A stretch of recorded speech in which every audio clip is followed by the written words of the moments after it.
Good evening, KCC, and those who are joining us from the community. I want to welcome you right now to the Back to School panel live stream that we are offering at Kempsville Christian Church. If you're joining us, you've never been connected to this church, I'm Josh Childress. I'm the lead minister, and I want to take a moment right now to give special thanks to our technology team, Kevin Bine, in the back for allowing us to be able to do this live stream tonight with his skills and abilities. I want to thank our children's director, Noel Peterson, for helping put this together, and also Scott Barrett, our student minister, and Dan Klein, our worship minister. And listen, we wanted to provide this because we know what's coming up for the school semester. If you're a parent, you've probably dealt with a lot of anxiety, a lot of concern, uncertainty about what's going to take place, how it's going to happen. And so we have some members of our own church here that have been involved in our church that have actually backgrounds in teaching and leadership and technology, and you're going to find this to be a wonderful evening. We hope that you gain a plethora of resources here that can be made available to you, also some encouragement, maybe even some networking that can be done as a result of this after the fact. And we have a lot of questions already submitted, but we want to let you know that you can actually contribute live right now in the comments. And if you want to ask questions, we're going to get to some of our live questions as well, do our very best there. But our goal here is just to serve our community. We're all about serving our community, serving our church family again. So I want to welcome you, and we don't want to waste any time. We're going to go ahead and dive right in, and I'm going to have the camera be directed over here to this wonderful panel here represented tonight. And one by one, they're going to each go down the row and give their name and how actually they contribute to the community with the Back to School program coming up. Hello there. Hi, my name is Steve Orr. I work for Virginia Beach City Public Schools. I've been a classroom teacher for 5 years, and then the past 13 years, I've done instructional technology support. I currently work at the Renaissance Academy, which is right down the road from here. And I'll be talking about some of the generalities concerning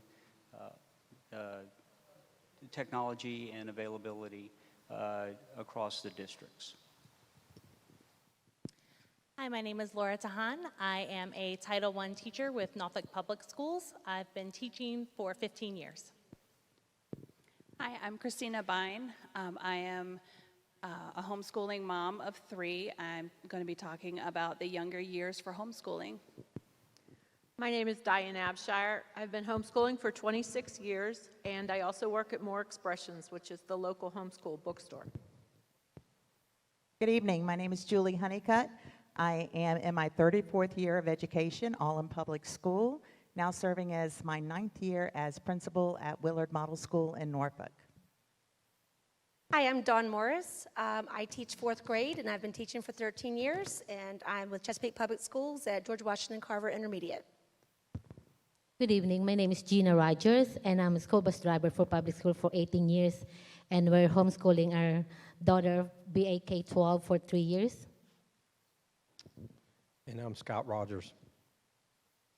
Okay, well, wonderful to have all of you here represented. And again, this is going to be a very informal evening. We're going to have some answers to some questions. If you have any questions, go ahead and type them in the comments there, and we'll be sure to get to some of them. We're going to start right over here with Steve, a.k.a. Orby1, and we're so grateful for him with his technology background. But Stephen, I know a lot of people are wondering with regard to their children, how they're going to be able to do virtual learning with the devices they have. Can you shed a little bit of light on how students, if they don't have devices yet, how they're going to be able to obtain them and how that all works? Well, I work with Virginia Beach City Public Schools, and the way that we're kind of working that out is if a student doesn't have a device already, you need to contact the administration or guidance counselors of the homeschool, the school that your child belongs to, and they can make arrangements with their technology support within the building to get a device. If they don't have one available, then they'll likely direct you to the Department of Technology. Now, other school systems do have their own way of doing things. The primary thing is that you're probably going to need to call your student's homeschool to find out the exact procedures for getting a device for your student.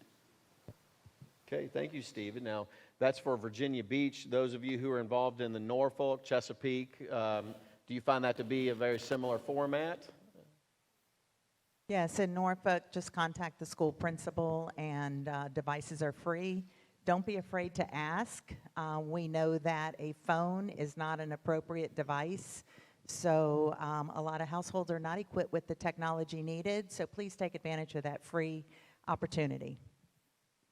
Wonderful. Okay. Dawn, let's go over to you. Dawn Morris here, a public school teacher, and I wanted to ask this question. A lot of parents are wondering how schoolwork would be credited to their child as they're doing virtual learning online. Can you explain a little bit about how that's going to work? Are they going to get, does their work count online, and how that all works? I can't answer every specific at this Yes. moment because it'll be changing daily. But I will say that things will be different. I can only speak about Chesapeake Public Schools, but things will be different than it was in March through June. March through June, as we know, we were all thrown into this, so we were scrambling. So we gave a lot of grace. A lot of grace will be given as well through the fall. But work will be counted. Attendance will be counted from what we understand. And so children will get credit for their completed courses, especially with high school. As far as school to count, it needs to count at home as well. And just doing some reflection on this, there needs to be a spot in the home where the children can be designated as school. So it needs to be well lit, well stocked with pencils, crayons, whatever, so that the child has in mind that this is school, and for it to count online, it also has to count at home. And so they need to, just have a spot where it's not a thoroughfare for people to constantly walk by, but it's just their workspace. And when they're finished for the day, they can get up and move on and return the next school day. So That is actually great insight, because when you're establishing, obviously when a child goes to school, they have their environment, they have their everything set up for learning, conducive for learning, and parents need to make that an important priority for their child or for their children, so that they have a proper setup and they can feel like that space is conducive for learning. Good, thank you, Dawn, for that. Julie, again, Norfolk Public Schools principal, thank you for joining us this evening. I wanted to ask, what if we have parents watching, their child needs additional help with their schoolwork, maybe because their child has a disability or just maybe can't catch on as quickly? How do they receive the extra help that their child might need for the semester? Okay. If the student has been identified as a student with a disability, they would also have a case manager that would be responsible for developing the IEP in conjunction with the parent. So we know that a lot of IEPs, the Individualized Educational Plan, would need to be rewritten because of virtual learning. So we would advise reaching out to the person at your school who oversees the special education department. In Norfolk, that is usually the assistant principal. You can also reach out to the classroom teacher, who is also working closely with the IEP case manager. So don't be afraid to ask questions. Don't be afraid to say, this is what I would like. And if it's something well within reason, the teachers are definitely going to try to do that. We also have additional support throughout the building, such as Title I personnel. That could be in the form of interventionist. It could be somebody who is funded through PALS for kindergarten through third grade. It could be reading or math coaches. All of these teachers are available to assist, as well as some of our paraprofessionals to help with one-on-one or small group instruction. Wonderful. Very good. Thank you, Julie. Moving on down to Scott and Gina. Thank you again for joining us this evening. And Scott and Gina have been very familiar actually utilizing a program called K-12. And that's a homeschool option under the umbrella of the public school education system. And we've had a lot of parents ask us about the K-12 program. Would you mind taking just a few moments, shedding some light on what K-12 is And how user-friendly is it? Is it a program that parents that can understand, it's easy to work with? Can you give a little bit of information about the K-12 program? The K-12 program is it's pretty easy. Kids are good with computers anyway, so they'll pick it up pretty quickly. It's the classes are pretty well structured. They can plan to spend maybe 5 to 6 hours a day or less, depending on they'll have a class connect usually every day, but there are times when there may be only a couple times a week they would do a class connect. So if there's ever a case that they would miss a class connect or something like that, they have a pre-recorded one or that they can just watch later on. And so, there's a lot of advantages to it. We're going to shift right over here to Christina Bine, who is going to be talking about homeschooling during the younger years. So you've got several young children. You've been doing the homeschooling for several years, and there might be some parents watching tonight that want to know what steps, they don't even know where to begin if homeschooling is something they want to consider. So what would be your suggestions, best advice for starting homeschool? My quickest and easiest, best advice is to watch your child and see how they learn. I have 3 completely different learners. My son in the beginning years would just sit on the kitchen table, and that's how we could get him to read or just participate in math. My middle, she loves to read. She will sit in a corner and read for hours, and she would tag along with her brother, but she was a Me Too child. If he was doing it, she would do it. And now our baby, she is finally getting into the years, and I'm learning that she's a blend of the two. She's a Me Too, but she wants to hang upside down from the couch and learn that way. But that was the best advice that I had actually gotten from a veteran homeschool mom, was to stop making them conform to my idea of learning and just really just let them show you how they learn. And it has made teaching them a whole lot easier. And then also a great resource just to get started is heave.org, which is HEAV.org. It has a literal, step-by-step printout for you to follow through with all that. Wonderful. Christina, thank you. And just moving right over to Diane, kind of building off of what Christina just shared, you've been homeschooling for quite some time now, have teenagers and even those grown and gone, and you actually work at Moore's Expressions. Moore's Expressions is a local curriculum program there. You can actually walk in the storefront property and look at all of the different resources at Moore's Expressions. And Diane, I'm going to ask you, someone may be watching tonight and they might be doing virtual learning with the public schools, or maybe they're going to decide to do take the homeschool route for their older children. Let's say they have a teenager, they have no idea how to either reinforce what a teacher's may be teaching, or no idea how to teach on a math level if they're homeschooling at during their teenage years, math level, science level. What would be your suggestions to a parent who may have a little anxiety about teaching math or science on a high school level? Well, there are a lot of curriculum that offer teacher's manuals or links to online helps. There are CDs that go along with the math programs or science. There are some online programs that you can look at, Acellus and Power Homeschooling, where they have classes that you do at your own pace, where they'll give you the assignments and you just work them as you go. Also, Khan Academy has a lot of helps through there. That's an online service also. Wonderful, very good. Okay, so outstanding resources available there. We'll talk a little bit more about that when we come back to you. But I want to move over here to Laura DeHaan, also public school teacher for Norfolk Schools, and we're grateful to have Laura join us as well. And I want to ask this question as it relates to virtual learning. We've already heard a little bit about that this evening, but let me ask this. How is the virtual learning different from the virtual learning done during the last school? So the end of the last period of the school year in the spring, when everything had to go out of the schools and into homes, kids were doing virtual learning at that point. How is this semester going to be different from that? And Dawn spoke to this a little bit earlier. So just that first couple of weeks when we were all quarantined, that was extremely unexpected. I don't think anyone was prepared for it.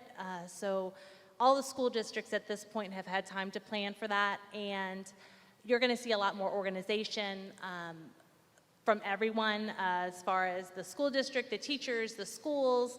And I think there's going to be a lot more accountability on everybody's part, the teacher and the students, the parents, just because like Dawn said, there's going to be attendance, there's going to be grades, and so there's just going to be a lot more accountability this time. I think everyone is a little more prepared for the unknown than we were before. So in a lot of ways, it was just really racing to get some sense of structure when it was thrown on the schools. I mean, I would imagine for the teachers, principal, that was a tricky place to be in, navigating all of that. But now there's more of a clear game plan moving forward. Now, are you all still right now in planning stages for the upcoming semester? Do you have a pretty good idea of this is what the schedule is going to look like for the classroom? We're still working that out. We'll know more as teachers haven't reported yet. We'll report next Thursday. Okay. But we've been working through the summer and working on some things. Chesapeake has adopted Schoology. I think Virginia Beach already is using that. So that's a new program that we'll be using instead of Google Classroom. So we're all learning Schoology along with students all at the same time. But there is a lot more organization, and so we're still in the planning process. But look, there's so much information coming at us that it's overwhelming sometimes. But we'll narrow that down and whittle that down to what's most effective when it comes time. But a lot of collaboration going on right now. Absolutely, and I just want to give a big shout out if you're watching, and you can do the hands up emoji for all of our teachers who've had to flex and shift the way they've been doing things for so long. We're in your corner, we're cheering for you, we're praying for you, and so grateful for all of our teachers who are serving the kids to meet needs for this semester. So I'm going to go back over here to Orby 1 and ask Stephen, as it relates to technology, what if the student is using a device and something goes wrong with it? What is their next step? I know that's probably up to the school system, but Yeah, each school system seems to have their own way of doing things. With Virginia Beach, if students already have devices in their homes and they run into issues or it gets dropped off of a table and it breaks or whatever, the family needs to call the service desk. This is Virginia Beach, the service desk at 263-1111. And they'll make arrangements for a swap or a quick repair, or if it's just something connectivity issue that they may be having, they may walk the parent through getting the device back online. I have been in contact with some of the other school districts, and most of them seem to have a site-based at the schools, a person or a group, a student service desk, but they need to call their schools and find out the particular guidelines for that. But most of the other districts do seem to say, call your home school, and they should either have somebody on site or direct you to where you're supposed to go. Now, Julie, that's it. Julie from Norfolk. If you're from Norfolk and you have a problem, you have to call her. Is that accurate, Julie? So for Pretty Norfolk much. Public Schools. At the elementary school level in Norfolk, pretty much everything is going through the school principal at this time. And we do have a help desk. We also have an instructional technology resource teacher and an IT person that is usually available for a portion of the day in the building. So we would do a swap off of device just very similar to what Virginia Beach has planned. Wonderful. Same for Chesapeake? All right, very good. So, Dawn, going back to you, I wanted to ask this question, and this I think is probably true for the older kids as well. And some of that was shared from a homeschool perspective with Diane, but from public schools, what if I can't really help them with their work on the same level that obviously a trained teacher can help them? And even for older kids, how are courses with experiments going to be done, and how do I help with all of that? Ask your neighbor. Yeah. No, I'm just kidding. So if you're having trouble and your child's having trouble, please ask us. That's why we're there. We're there to teach, we're there to help. I know in Chesapeake, teachers will have office hours. I'm not sure about other districts, but we'll have office hours outside of instructional hours. So students can set up a time with us. We may even just be available hanging out in a Google Classroom, a Google Meet or a Zoom meeting, and they can pop in and say, hey, I don't know how to get this, I don't get it. So please ask us. We want to help. Even if it's outside of our office hours, a lot of times we're available. We want our children, our students to be successful. Don't be embarrassed if you're a parent and you don't get it. I'm a teacher, and my junior came to me last year and said, hey, I can't get this chemistry. I said, neither can I. So we did go to Khan Academy. Khan Academy is great. YouTube, be careful with YouTube, but YouTube is also very helpful at times. So there are other avenues out there that are helpful if it's outside the teacher hours. But if not, we're there the next school day. So please ask us. We don't be embarrassed. There are things, I had a parent come to me last time. They were like, well, I was embarrassed. I didn't get it because I know this is 4th grade and I don't get it. I said, don't worry, I didn't know it either. I had to learn it before I taught it. So don't worry, it's okay. So, just please ask us. We are more than willing to help. That's so reassuring to know that, teachers are saying, listen, it's okay to ask questions. Don't feel like you got to know everything, and you can reach out and ask for help when you need help. And then for your second part, as far as the experiments and things, I reached out because I am being thrown into teaching science this year. So we're still working on some things as we speak. But I reached out to some high school friends who teach, and I said, hey, what are you doing for experiments? Just so we know. And they're like, well, we're in the process of working on it right now. We're thinking about some podcasts. We're thinking about some demos and some how-tos, and again, maybe even YouTube to demonstrate how experiments would work. Awesome. Very good. Good hands-on there, visual learning too. Diane? Dawn said, ask your neighbor as a joke, but a lot of homeschoolers will pull in people. You pull in an engineer to help your child with their math. You pull, high school levels especially, you pull in a biology, a nurse, a doctor who can help your child with biology. We have co-ops who have been formed and taught by parents who are of different careers. Wonderful. Very good. So that's just a great point. You've got people all around. This is what, in my mind, too, one of the blessings, one of the benefits behind being connected to a church community, because, like, as an example here, you have so many that have, you have just a strong support networking system at place in these various aspects of our lives, and encouraging, too, to have that. So I wanted to remind those who are watching, one of the purposes behind this is networking. You might have seen these wonderful faces, perhaps if you attend here, but didn't know that this was their role outside of coming to worship. This is what they do. And so hopefully and prayerfully you can have a familiar name with a face now, and approach them if you have any questions as we start getting closer to the school semester. And Julie, let me go to you for a moment. What if someone watching says, my child, when we think about work schedules, both parents are working during the day and the children are in daycare. How will the children be able to do their lessons at daycare during the day if both parents are working? How will the parents know what they learned or what happened during the day? And how can they continue to support learning if both of them are working parents? Well, keep in mind that many of the teachers also have children at home, that they are monitoring their daily instruction while they're teaching perhaps another grade level. So we definitely know how you feel as far as working, whether it be at the dining room table at one end while your child is learning at the other end. It might be that they are in daycare. For that, you may want to see, is it okay if you bring your device to the daycare center or daycare home so that your child can continue with lessons? You can, we will have videotaped lessons. So what was taught earlier in the day, you can view at night with your child in case you have questions. But the key here is communication. We have to have that open line of communication. Don't be afraid to say, nobody's home with my child except for my middle school student.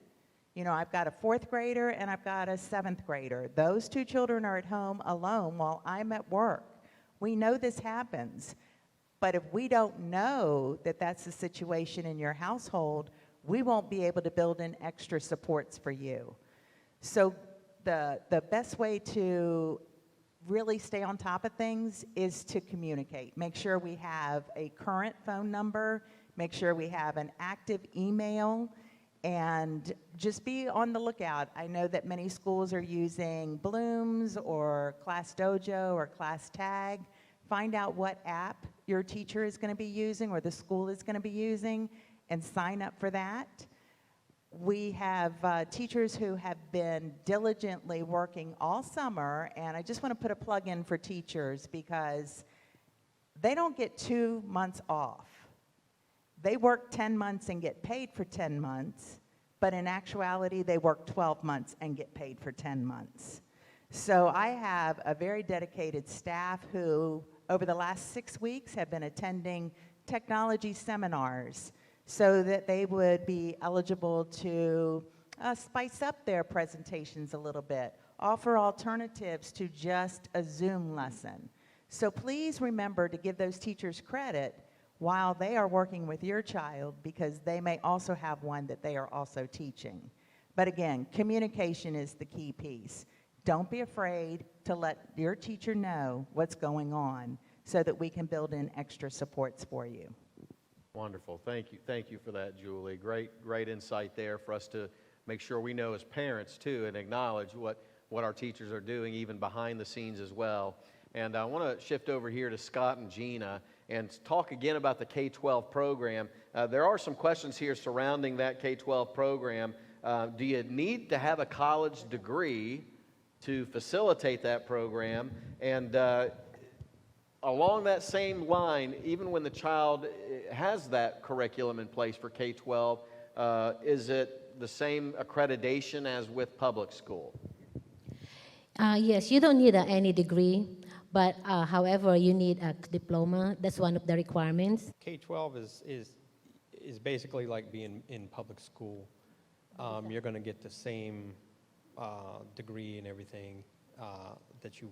BA K-12 is like public school, but home setting. So whatever accredited you get from public school, you get it from BA K-12 also. Okay, wonderful. And the K-12 website will have more, I'm sure, more information there as parents are navigating, looking at whether or not they want to consider this as an option. Okay, Yes, Scott? yes, you can call them and talk to them, and they're very helpful. They'll kind of explain the process. It's really not that difficult to get set up. Okay, you know. good. Christina, under the umbrella of homeschooling, what do parents need to do if they're getting started at this for the first time? Do they need to have some kind of notice of intent that they have to send out? So for homeschooling, you do need to send in a notice of intent, which is supposed to be submitted by, I believe it's August 15th. I always get the 1st and the 15th confused. But you need to submit that, and there is a pre-printed copy on heave.org. I know the City of Chesapeake automatically sends us one every year now, but you just need to have a copy of your high school diploma or a college degree, and then just a list of curriculum that you're going to be teaching: math, science, history, English, and all that. And then on the notice of intent, it will ask you for your children's name and their ages by September.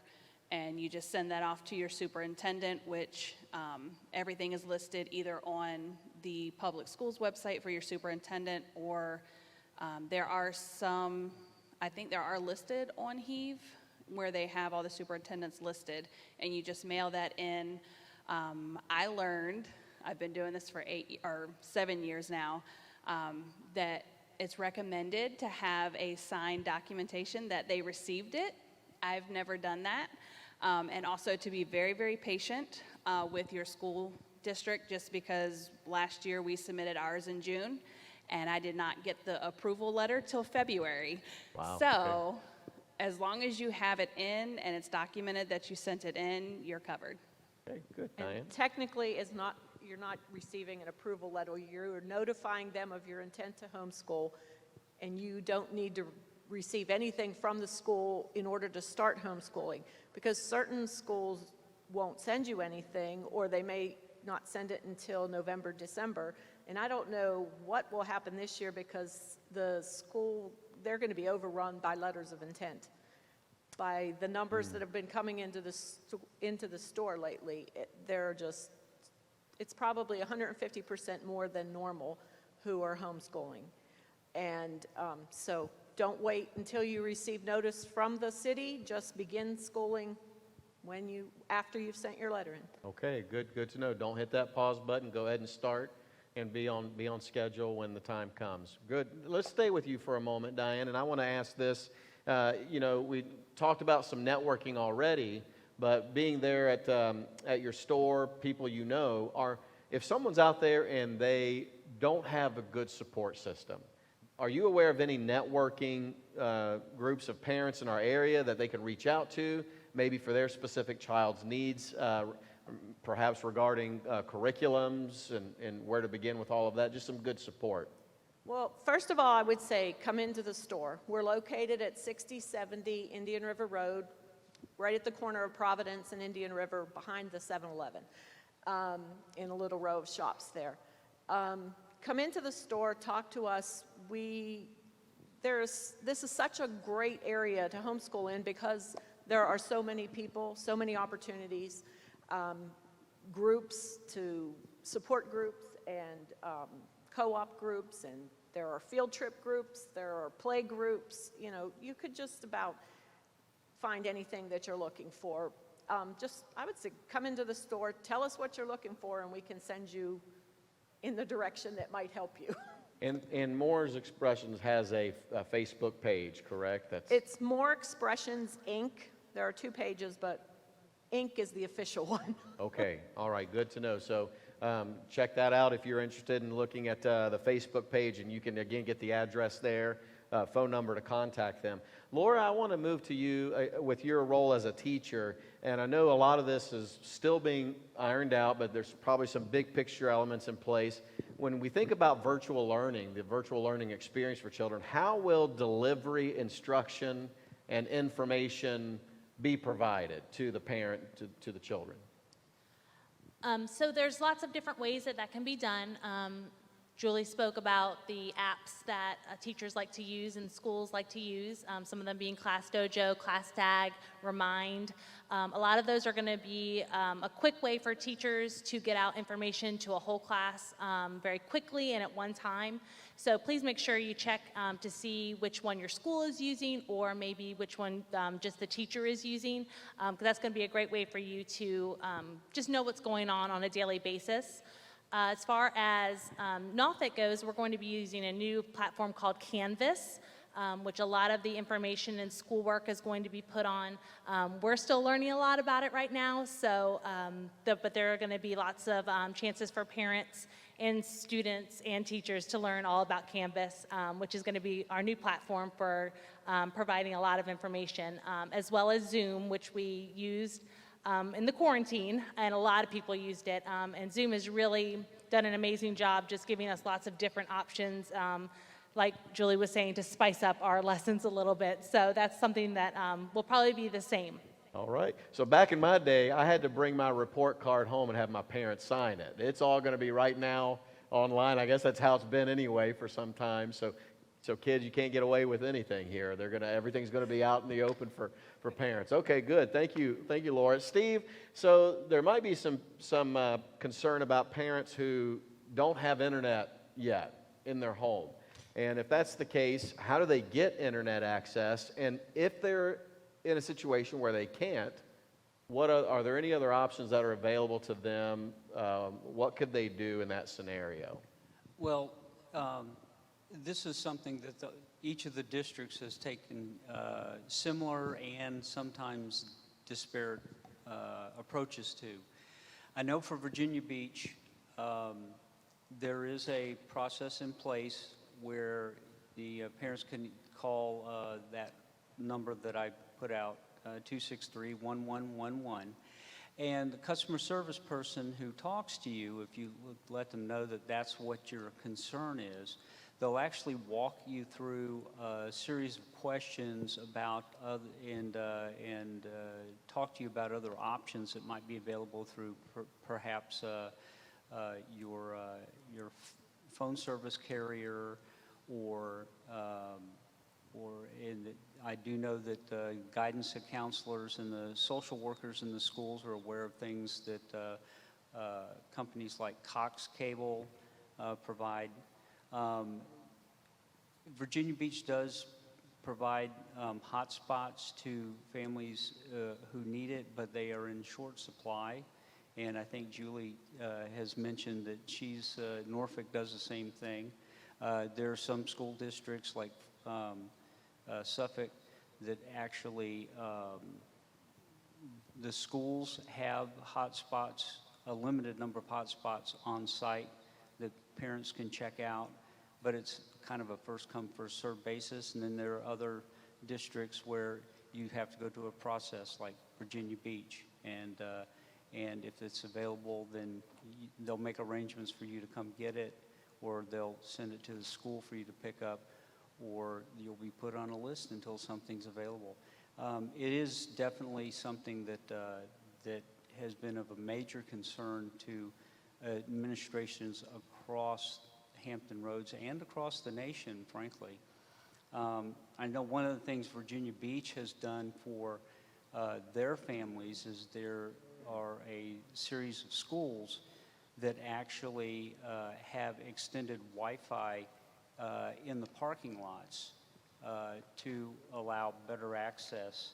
And some of those schools include Bayside High School. This is Virginia Beach again, and it's really for students who have Virginia Beach assigned devices.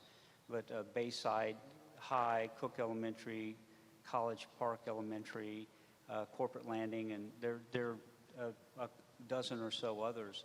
And all that information is available through the VB Schools website.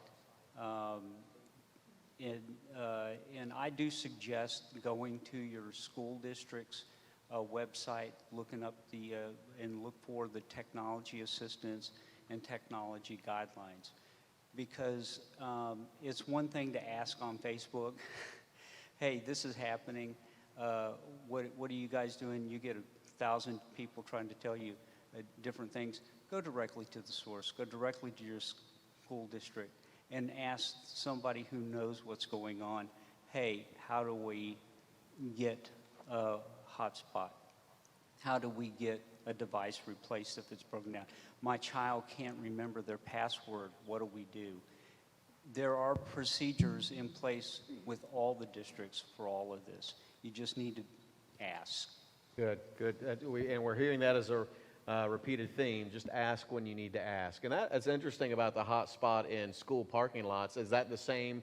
Does anyone know if that's the same in Chesapeake or Norfolk? Any of that been set up for them? But that's a good thing to know, because when you have a situation where you don't have access, you can pull, I guess, right up in your car and do some work there using the guest Wi-Fi or something of that nature. Okay, good. Steve, thank you very much. Don, so every parent, when they're thinking about how to do this all, they might come to the place with their child or children where they really sense they're falling behind. And so what would be your help there, your guidance, if a parent feels like their child is falling behind this semester? Well, I think back in March, that was all of our concerns. Teachers, administrators, parents, we were all concerned. Oh no, I have this many SOLs left to teach.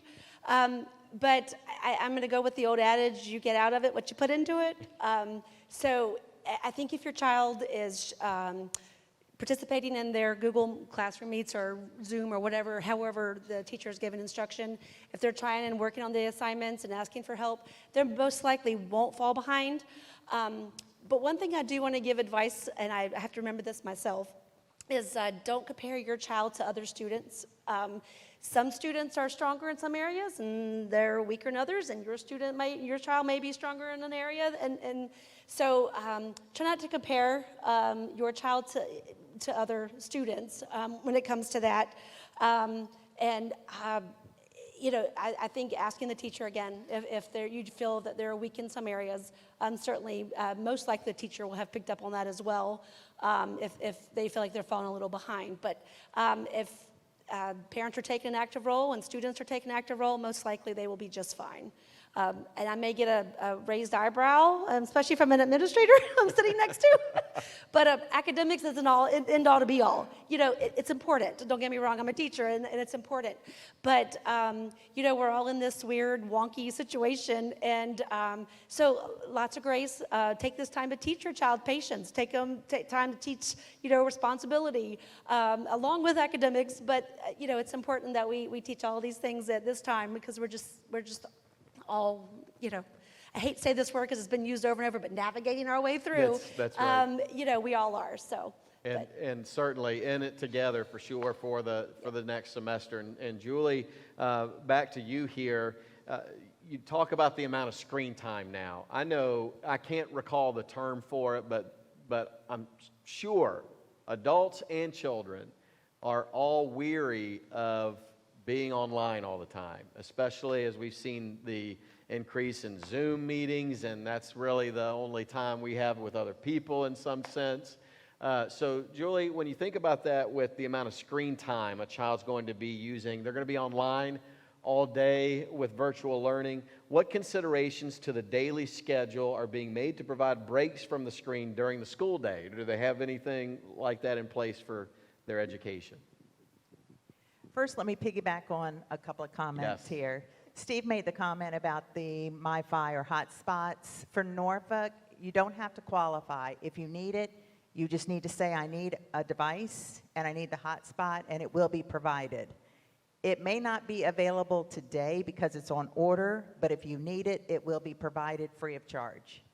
And then to Dawn really capitalized, and even though I'm sitting next to you, it's one thing that we're talking about already is the social emotional learning over the academic piece right now. We know that the kids want to be back at school. We know the teachers want to be back at school. My school is going to be hosting an essential daycare facility starting at, September 8th. And so one of my first comments was, it's going to be great to hear kids' voices back in the school again. And so we know that that relationship part is so crucial and so important, and it's going to take time to build that over the screen. You know, you're not going to see the little idiosyncrasies that the kids do that, you know, you can, you know, wink at them when they do that, and it's like your little secret sign. So we know that that is going to be a learning curve. So as parents are watching these lessons, don't harp on the teacher about, you didn't teach any English today, you didn't teach any math today. They're getting to know your child, and that's what school is a lot of in September, but you just don't see that piece. So work with the teacher, they'll get the academics in, but we have to have that relationship piece first. So yes, we recognize that. It's actually one of our superintendent's big topics right now. We have to take care of the needs of the, you know, you have to feed them first in order to teach them. And so feeding them is the social and emotional part of building the child. So we have a little bit of liberties with making the schedule. For the elementary school day, we're looking at a 9 to 3 day for the children, but it's not a 9 to 3 face-to-face on screen. We're looking at morning meetings or afternoon meetings right after lunch for that social emotional piece that we know that the kids need. We're looking at maybe an hour block of time, if that long. and then a break, because where the teacher gets everybody up and lines them up to go to the restroom in the hallway and get water, that's not going to happen here, so we need to build in those breaks. So we're going to build in that 15-minute break. We have worked our schedule to where we have an hour lunchtime. So we have a good chunk of time during the middle of the day. Now, 15 minutes of that officially is designated to silent reading. 30 minutes of that time is designated for lunch, and another 15 minutes is designated for recess. So that gives parents the opportunity, if they need to run to the store during the day, if they have to take care of something during the day, if you have multiple children that you're working around lunch schedules, our entire school, pre-K through 5, will have that same designated hour of non-instructional time. And then we also have resource. So we're going to be looking at PE, art, music. So although the instruction might be online, the activity is not going to be online. So some of that's going to be listening, some of it's going to be modeling, but the child is going to be doing the artwork at the table. So we have the resources also built in. We have support personnel, so we have maybe the Title I teacher or the reading or math coach or the special education teacher. So they're going to be pulling students aside. And although it's screen time, it's person-to-person time. It's not a computer program. Now, there will be synchronous, which means direct instruction with the teacher, and asynchronous, which means they might be working on a program such as, let's see, I heard somebody talking about ABC Mouse today at school. They might be working on reflex math. They might be working on IXL. So those programs are available to teachers to program to meet the needs of your child. So if you have twins, one child might be working on one thing and another child might be working on something different, and it's based on their actual needs. So we also have an afternoon break built in there also. So, a little bit of 45 minutes to an hour, and we need a break. 45 minutes to an hour, we need another break. So we're trying to break up the day. We're going to encourage them, if their parents approve, to maybe run around the block, run outside, chase your brother and sister around the yard, go play with the cat, something along those lines to break up that day and to break up that screen time. Good.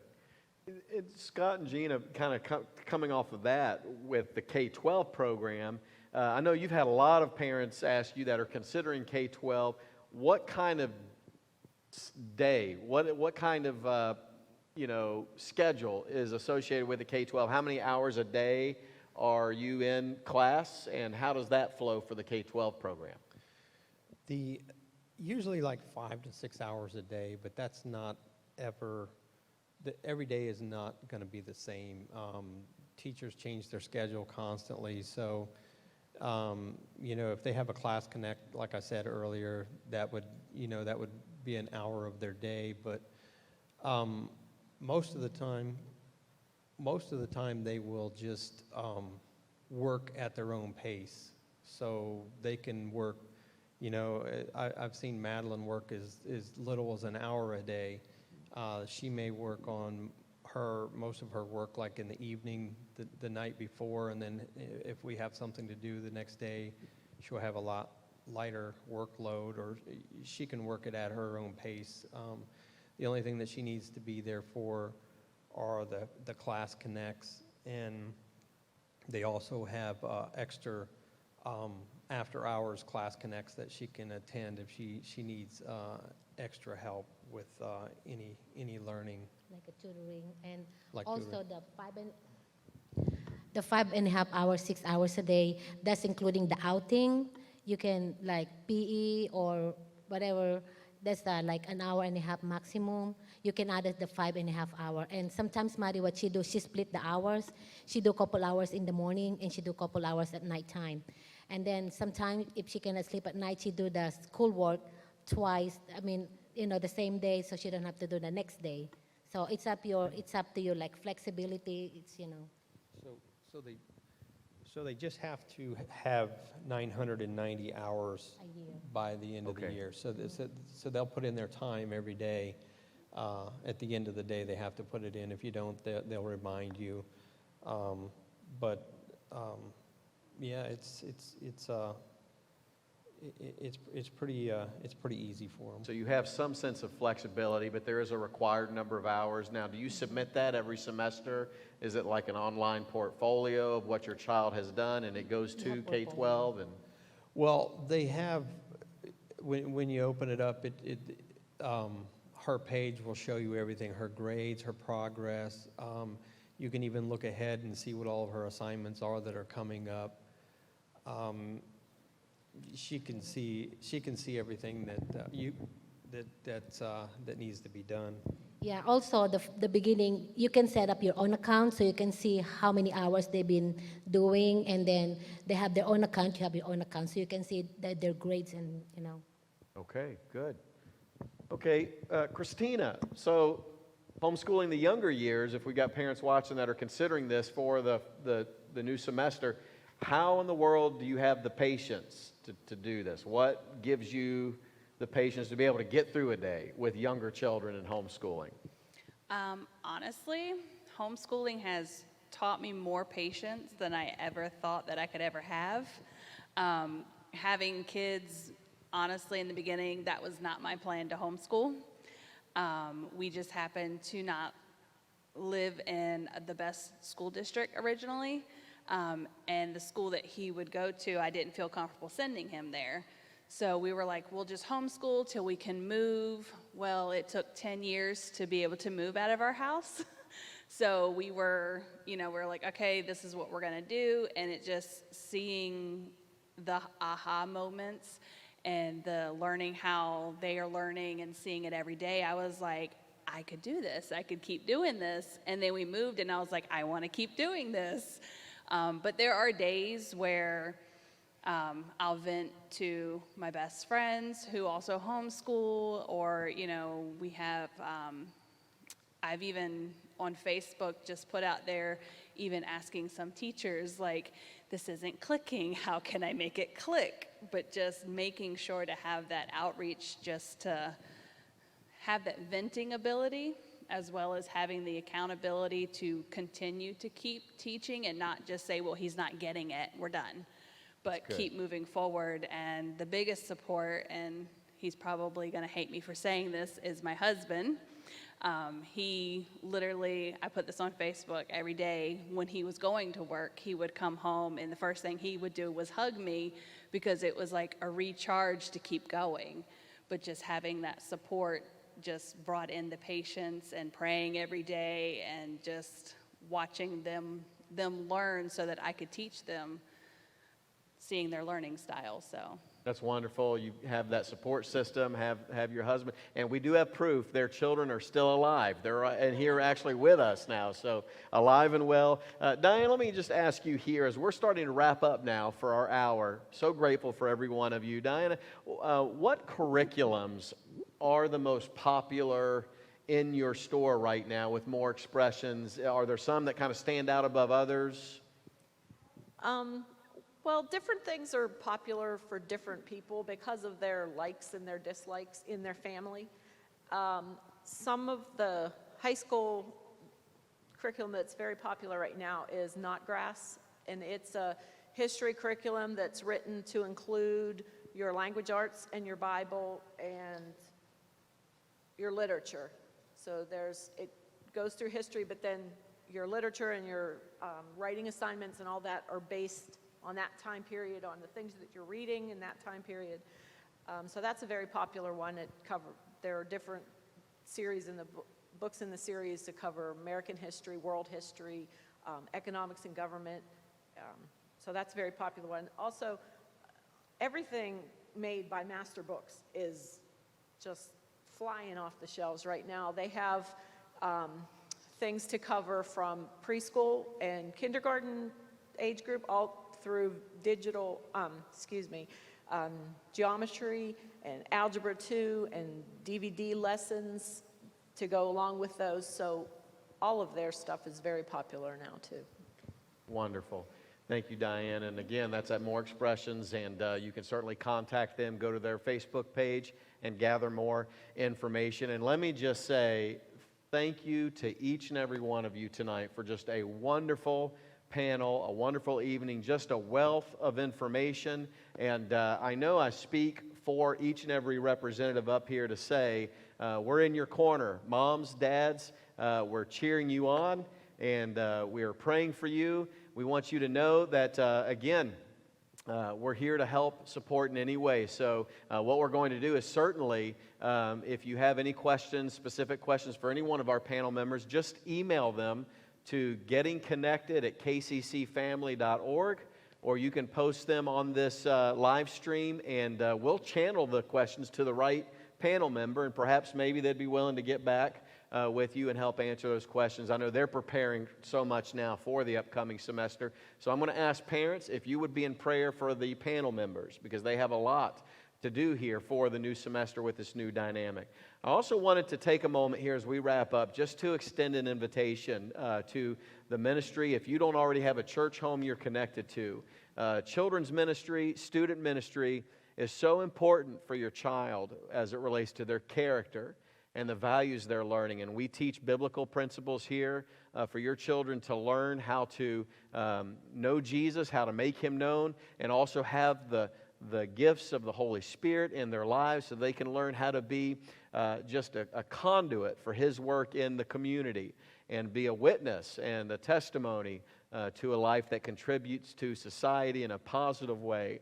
And so any way we can help you, if you're looking for a church home, you don't already have one, we'd love to answer those questions. Just email gettingconnected@kccfamily.org, or you can actually post that here on this live stream as well. What I wanted to do is actually take time now just to close in a word of prayer, and then we'll wrap up for the evening. Again, thank you so much to each and every one of you. Very grateful. Let's pray. Heavenly Father, God, right now I want to take a moment to just lift up all of the parents and all of the teachers, all of the academic professionals that are working this school semester.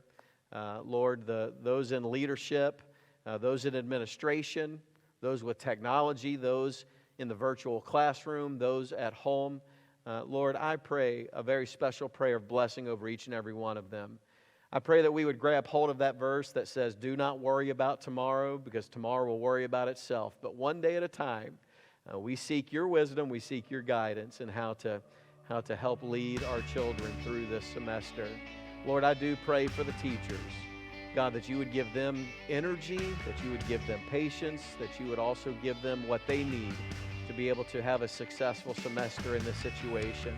And we give you all the praise and all the glory for it. We thank you so much for your Son, Jesus Christ, who is the bridge to God and who gives us the hope that we need. And not only that, but provides a way that we can build friendships and relationships with those who will encourage us and spur us on towards love and good deeds, as was shared tonight. May we be an encouragement for one another this upcoming school semester. Again, bless the parents, bless the teachers, bless the administrations all over Hampton Roads and beyond. In Jesus' name we pray, amen. God bless you. Thank you for joining us. Have a good night.